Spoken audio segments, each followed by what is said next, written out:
জীবনে তখনই কোনো সমস্যা থাকবে না যখন আপনার রেজিস্ট্যান্স কমপ্লিটলি স্টপ হয়ে যাবে।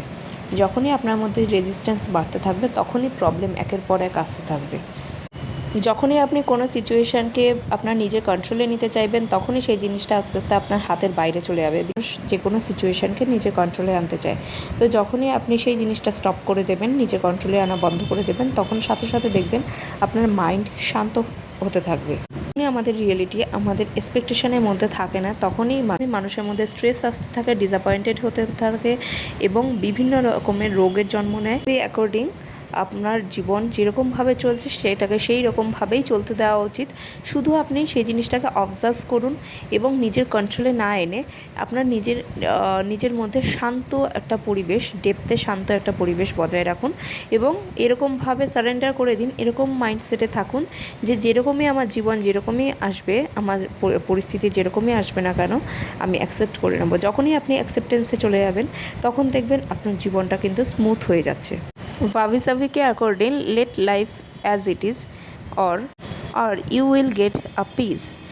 জীবনটা যেরকমভাবে চলছে তাকে সেরকমভাবেই চলতে দিন এবং নিজের ভেতরের পিসনেস, আপনার নিজের ভেতরে একটা পিস কামনেস বজায় রাখুন এবং জিনিসটাকে অবজার্ভ করতে থাকুন। তখন দেখবেন পরিস্থিতি অটোমেটিক্যালি আপনার ফেভারে আসতে শুরু করবে যখনই আপনি অ্যাকসেপ্টেন্সের মধ্যে চলে যাবেন। জিনিসটা শুনতে যতটা সিম্পল লাগে সেটা কিন্তু ততটা সিম্পল নয়। আপনি যখন আপনার জীবনকে সেই ফ্লোতে ছেড়ে দেবেন তখন দেখবেন আপনার মধ্যে যে মেন্টাল স্ট্রাগল থাকছে সেই জিনিসটা কমপ্লিটলি বন্ধ হয়ে যাচ্ছে, আপনার মধ্যে পজিটিভিটি গ্রো আপ করছে অ্যান্ড আপনি পিস থাকছেন, আপনি কামনেসের মধ্যে থাকছেন। অটোমেটিক্যালি সিচুয়েশান কিন্তু চেঞ্জ হতে থাকবে। যখনই আপনি সেই জিনিসটাকে ফোর্স করতে যাচ্ছেন আপনার ফেভারে আনার জন্য তখনই কিন্তু জিনিসটা উল্টো রিয়াকশানে চলতে থাকবে। বিকজ বইটিতে বলা হয়েছে acceptance is not weakness, it is a wisdom.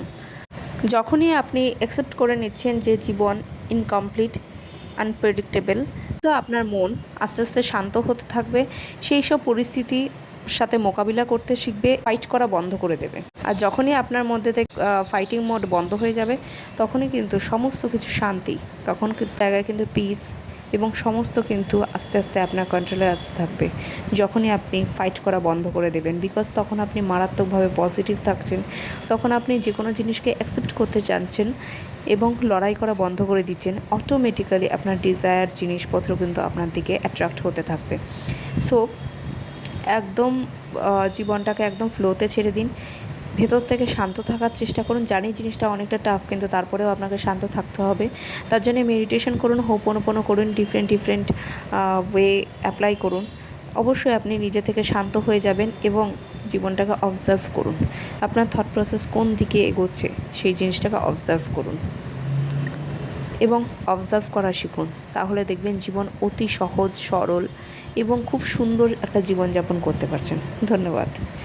ধন্যবাদ আমাকে এতক্ষণ শোনার জন্য। অ্যান্ড অবশ্যই কমেন্টসে জানাবেন কেমন লাগলো ভিডিওটি। চ্যানেলটিকে অবশ্যই লাইক, শেয়ার অ্যান্ড সাবস্ক্রাইব করবেন যাতে করে আরও ভিডিও আপনাদের জন্য তৈরি করতে পারি। ধন্যবাদ।